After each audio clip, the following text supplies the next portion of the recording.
Good morning, everyone, and welcome to our first TMA virtual briefing with the Illinois gubernatorial candidates. My name is Rich Carter. I'm TMA's government affairs consultant, and I'll be the moderator for today's briefing.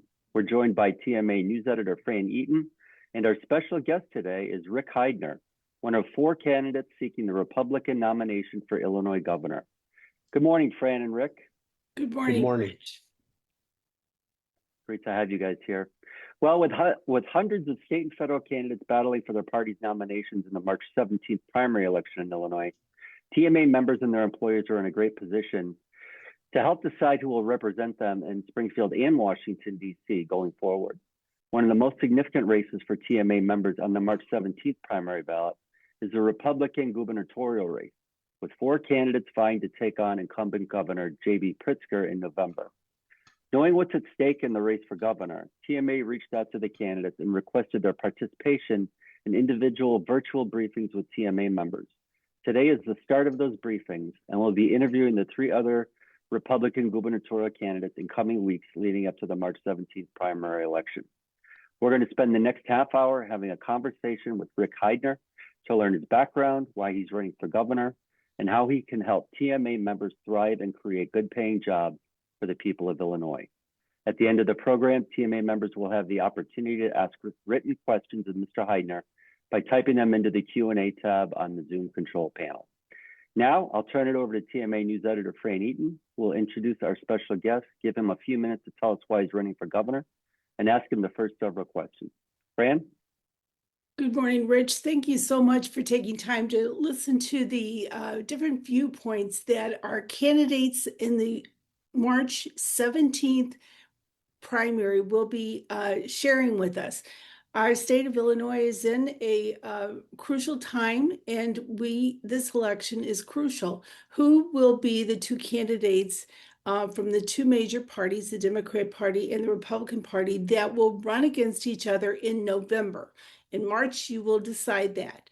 So today, we're going to be talking with Rick Heidner, and he is going to be sharing with us himself. I would just ask him, share with us what you want us to know about you. Okay, so my name is Rick Heidner. I'm running for governor of our great state of Illinois, our beautiful state.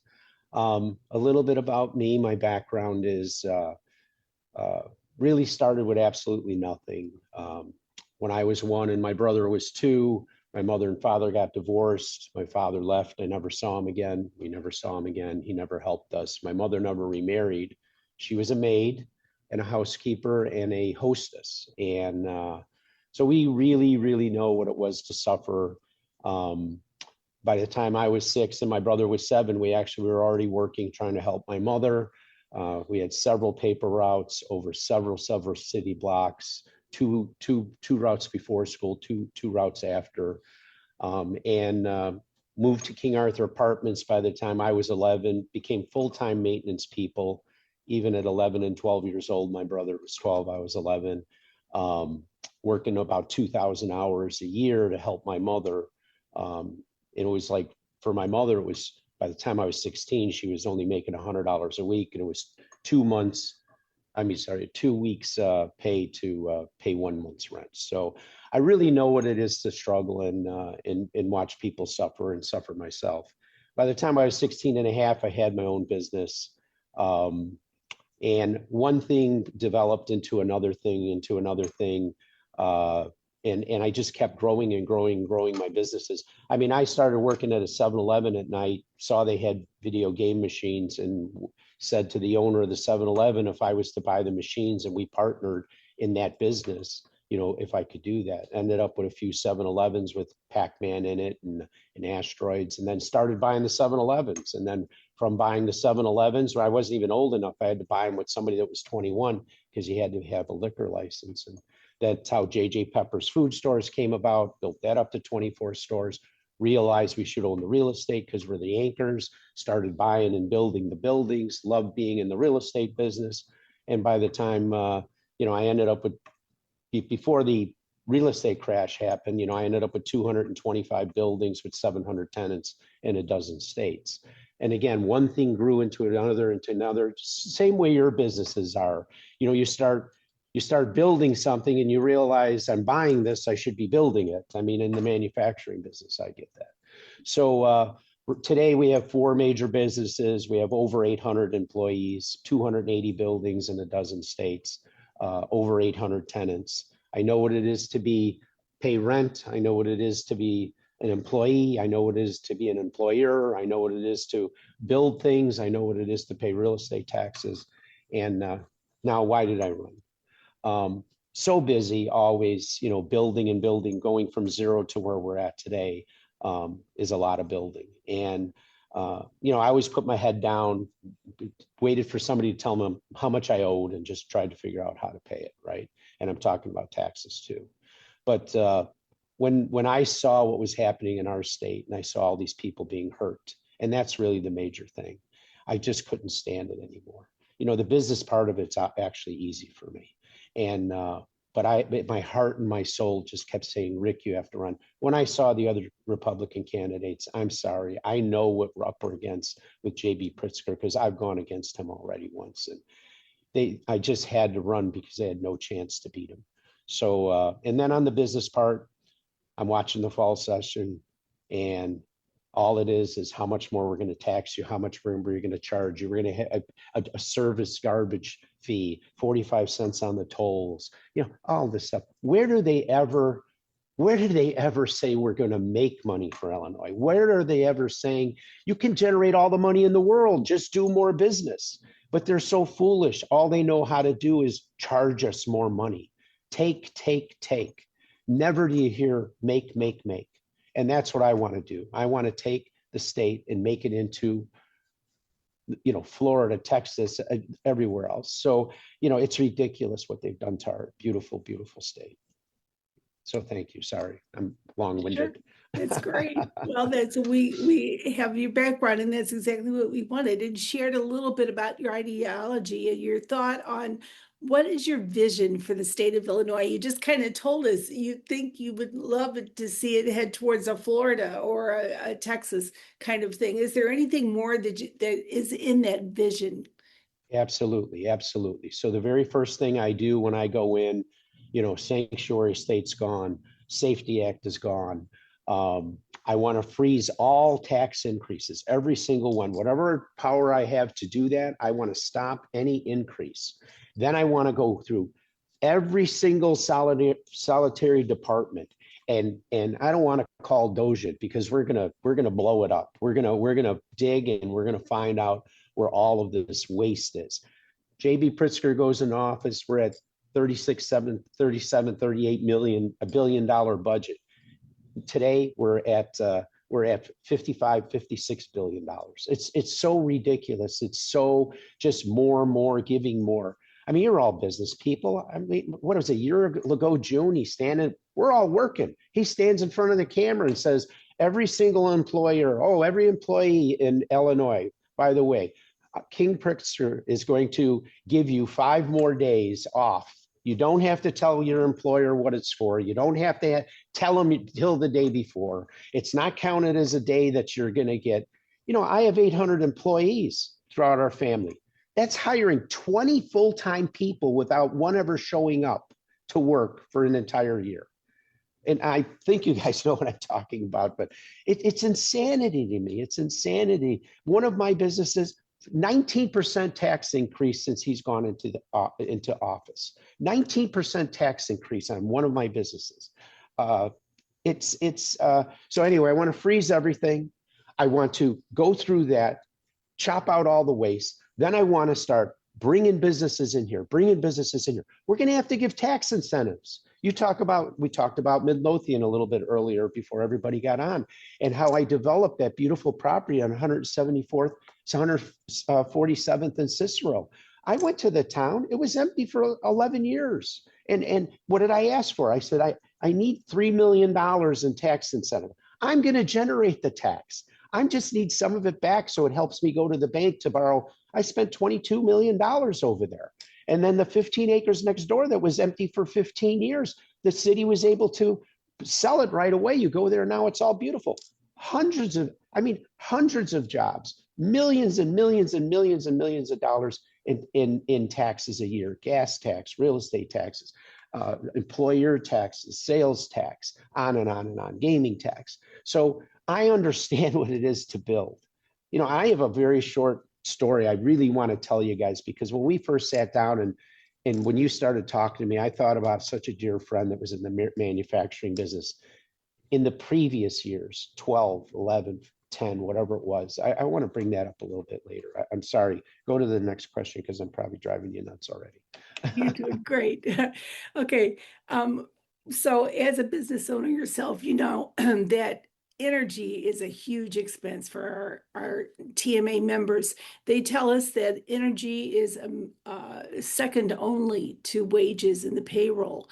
So in addition to skyrocketing energy costs, there is now a growing concern about the reliability of energy, especially when more and more of our state's energy systems are being forced to wind and solar rather than coal and natural gas. How would you handle the energy demands for Illinois? So a big problem for me in my what I know, okay, because across the street from me, I had the Sears office building, 2.5 million square feet, 200 acres. They've knocked it all down for the data center, 200 acres, okay, and AI centers that are coming. I believe that the data center people and the AI people should be paying more money for energy, and this shouldn't be burdened on all of our business owners and actually all of our residents. So I think they should be paying a premium. We're going to have to look at that. I'm all about the small nuclear plants. Okay, I mean, I know people don't like the word nuclear plant, but these small units, you know, it's just like a car, right? We all drive cars. Most of us are old enough to drive cars that used to get 6, 7 miles to a gallon. You know, now we get 25, 27 miles to a gallon. It's the same things with these small nuclear energy packages. I think that'll help us. And the coal industry here is an absolute positive thing for our state. It should be completely embraced, and we should be self-sufficient. We used to actually sell energy to other states. Now we have to buy energy from other states. So it's a race to the bottom, and we're going to be racing to the top with me instead of racing to the bottom. Okay. Now, another issue that has come up that's of interest is foreign companies. The current Illinois leadership has extended significant financial incentives to companies based outside of America, including companies that are partially owned by communist regimes. How would you want your administration to handle such requests in the future and deal with those companies who have already started businesses within Illinois borders? Okay, so the one I don't think we can get rid of, right? I mean, we gave them $500 million, I guess, to a Chinese company to do a battery plant here. I don't want Chinese companies here. I don't want foreign companies here. I mean, if they're allies of us and they want to come and help us and work together, but when it comes to something like China, to me, it's anti-American, okay? When I see land being bought, our farms being bought by Chinese companies. To me, you're going to actually give our food, our food. You're going to give to the Chinese for us to. My brother lost 2 dogs, okay, because he was buying bagged dog food and it was being made in China, and they put something in there that killed his dogs, killed a lot of dogs, automatic kidney problems, I mean, horrible. Imagine that could have been a test. That could have been a test. So I'm going to go to my little story now that I said I really wanted to tell you because it was such a wonderful man. My friend I have 2 friends. One was my next door neighbor who made small little engines. And when they opened up everything in the early 2000s into the 2010 area, and then everything was just going to China. My friend next door, my neighbor said, "Rick, you see that spool of wire inside of there?" I said, "Yeah." And he had huge manufacturing plants, by the way. And thank God he saved his money and didn't have debt. And he was an older man. He was in his 80s. He said, "It cost me more money for that copper inside of here than what now with this motor is made in China." And I thought to myself, what are you talking about? How crazy is that? They want to put us out of business. Okay. So now let's go to my one friend. The enclosures of a 2x4 fluorescent light, that lay in. He made the metal. He had a metal manufacturing. He had 70 employees. He had his own building. He was charitable. His kids went to Catholic schools. And all of a sudden, the manufacturing, they were selling the enclosures, and he wasn't a well-educated man, but he was a good man. And so what did he do? He figured, well, they'll come back to me. They'll come back to me. So he put a mortgage on his building. He put a mortgage on his house. He used up all of his savings. He cashed in all of his life insurance, trying to hang on to that business. And he lost everything. And, I helped him, to be honest with you, because I was so heartbroken for him. And, he ended up dying in a chair in his living room.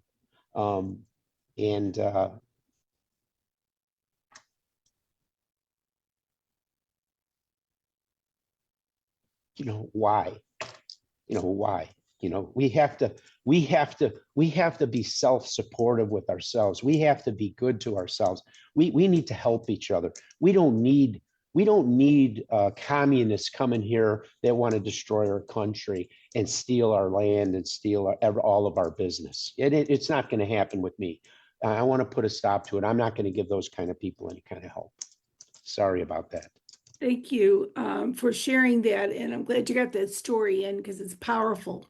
We're going to kind of move towards what has been coming towards the people of Illinois, and in 2020, they decided, no, we don't want it, something called the progressive tax. And for us, it's just abandoning the current flat tax rate system that we have in the state of Illinois. What's your position on that? And I think I probably know what you're going to say, but let's let you say it. Oh, you do know what I'm going to say. Once again, we haven't pushed enough of our best and our most productive citizens out of our state. You look at Ken Griffin. I bring him up all the time mostly because he was such a charitable man, and hundreds of millions of dollars that he gave to museums and art institutes and just charity after charity, and just completely driven out of our state hugely because of safety. And then the stupidity of the graduated tax, okay, we'll call it on income tax, and whatever else they want to graduate on. But I have so many friends that are so wealthy, and they live 7 months somewhere else now. They come back here for 3 to 5 or 5.5 months. They didn't want to leave. They were forced to leave. And I don't know how, by pushing people out, you think you're going to make more money. See, they never try to take more money and get more money. They just want to take more money from you. Look at New York. Everyone's going to leave New York, but they're flying right over the top of our beautiful state. Why would New Yorkers that live in Manhattan or someone else want not to go to our lakefront? But they will never even consider coming here. You know how many are going to come here? 0. There might be 1 or 2 dumb ones, but I don't know those ones. They're going to go to Florida. They're going to fly over and go to Texas. They're calling right now Wall Street, New York. In Texas, there's a Y'all Street. That's what they're calling, Y'all Street. And they're close. Listen, they want to tax our financial district more, but our financial district standing there telling them, and by the way, they're going to be like the bears. They're just going to be tired of even being threatened on and have to pay more tax, and they're just going to leave. But this is, again, the stupidity of the takers and not the brains of the makers. We're makers, by the way. I'm a maker too. I'm a manufacturer. I'm a manufacturer of jobs. I'm a manufacturer of buildings. I'm a manufacturer of wealth. I'm a manufacturer of making things that, I couldn't tell you the thousands of jobs. We employ 800 people, but the things that I built employ tens of thousands of people. Well, a Heidner administration would have a whole lot of leeway since the governorship is one of the strongest. Illinois has one of the strongest governorships in the nation, And the policies that come from the executive branch affect everything, that's for sure. I'm just curious about your thoughts on what you would do with developing talent for right now, even in the World Economic Forum 2 weeks ago, one of the topics of discussion was developing skills, trade skills, and how important that would be. Do you have any thoughts about how important it would be to have skilled training more emphasized here in the state of Illinois? So I have to tell you, I mean, I'm so glad I'm talking to this group because you guys are manufacturers. And I'm going to tell you something that I know because this is where I came from.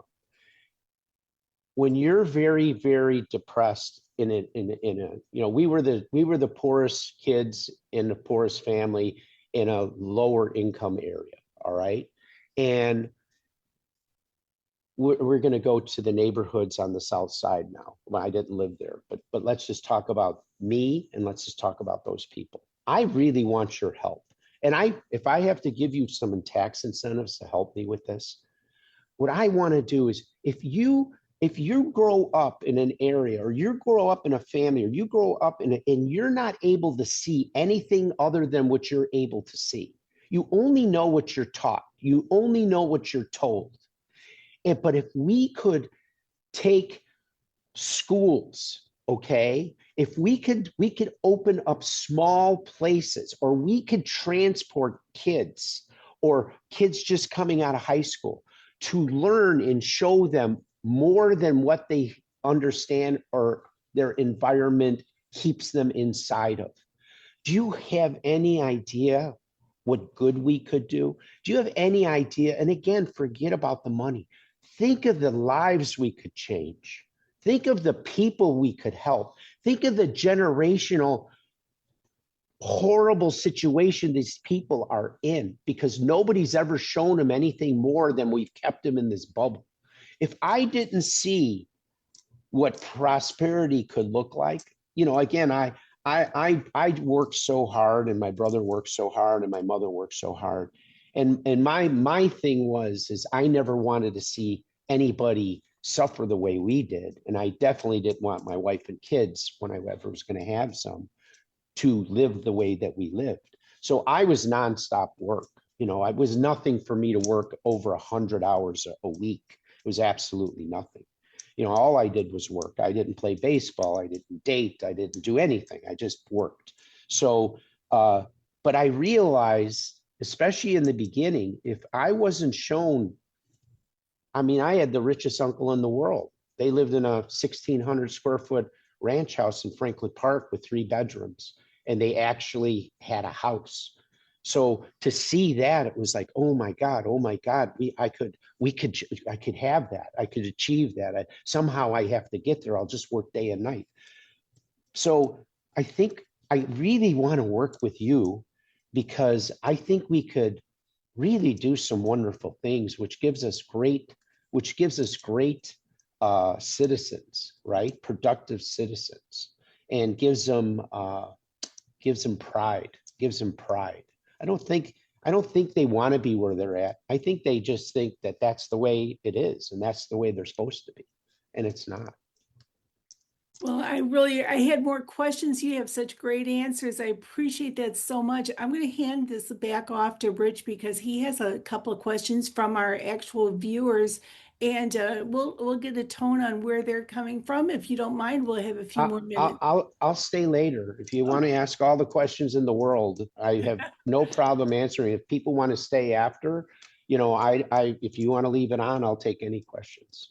Thank you, Mr. Heidner. Thanks. It was an enjoyable conversation. Rich, you want to take it? Sure. Thanks, Fran. All right, time for questions and answers. For those of you on your computers, or if you're using the mobile app, you can type your question and submit it through the Q&A tab on the Zoom control panel. In the meantime, we did have a question that was pre-submitted. Mr. Heidner, this is actually an issue that TMA is leading on in this legislative session. And it is, starting in 2027, with the 2027 school year, high school students will be required to take 2 years of foreign language in order to graduate. which will severely limit their ability to take career technical education classes like machining and other trades. How do you feel about this new state mandate, and would you support legislation to allow these CTE classes to count as an alternative towards those foreign language requirements? Mr. Heidner? That's exactly what I was going to say. I mean, we should give them a choice and let them pick between the two. You know, do I wish I could speak Spanish? Yes. You know, but there's a lot of people that it's like my oldest son. You know, my second son is all mental business. You know, went to the Kelly Business School and all that, and then my other son, started to go to college and just completely failed, and we sent him to a technical institute, and oh my God, has he thrived. In fact, he actually has a couple patents now for our military for scopes and things. We should give the kids the options and not make it mandatory. I'm not, if these kids that they're talking about need to do 2 years of language, if they're going out of the country, then they should learn languages. But if they're learning languages to speak to people that are Americans, we should make the ones that don't speak English that are Americans, we should have them taking 2 years of English. So I would definitely want to give them the choice. Great, thanks, Mr. Heidner. Again, if you'd like to ask a question, please type it in the Q&A tab on the Zoom control panel. All right, we have another question. This one involves federal legislation that was signed into law earlier in 2025, the One Big Beautiful Bill Act, which included significant tax cuts for small and mid-sized manufacturers preparing to expand and create jobs. However, Illinois lawmakers and the governor voted and signed into law legislation to decouple from the federal tax relief. Question is, would you support legislation to reverse course and readopt the federal tax code changes, allowing manufacturers to access the state benefits of this tax relief? Absolutely, 100% yes. It would be gone. Why in the world wouldn't you let manufacturers invest and get tax benefits when they invest in their businesses? It's just, we have an anti-Trump environment. Whatever he says is white, they want to say what is black. Look at the success our president has had here for our country, but yet they say that there's no success. I don't live with lies. I have to hear them, unfortunately, but I don't have to believe them. Thanks, Mr. Heidner. All right, well, unfortunately, we've run out of time. We do want to keep these to 30 minutes for all the candidates. We appreciate your offer to stay later, and we can connect up with you later after this. But we do have to end this. Before we go, Mr. Heidner, do you have any closing thoughts for our members? Yeah, I would really like to let you know that I 1000%, and this is why I went into the race, that I'm the only candidate that has any chance to beat JB Pritzker. We know for sure he does not want me to be the guy that runs against him on the Republican side. He's going to doing things, so that, he sticks his fingers in the elections, and he's doing it again. So I ask for your, Republican primary vote. I promise you after March the 18th to November the 3rd, we're gonna be working really hard, and I'll beat him in November, but I got to get through that Republican primary. So if you would, I promise you that everything I tell you I'm going to be doing, and I need you to trust me, and I need you to vote for me. So thank you. Thanks, Mr. Heidner. Well, that will do it for today's virtual briefing. I want to thank Rick Heidner and Fran Eaton for joining us today, along with all of our TMA members on this webinar. And a reminder, you can register now at tmaillinois.org/events for the remaining virtual briefings with the other candidates. Thanks again, and have a great day, everyone. Goodbye. Thank you, Rich. Thank you very much. Bye-bye. Bye.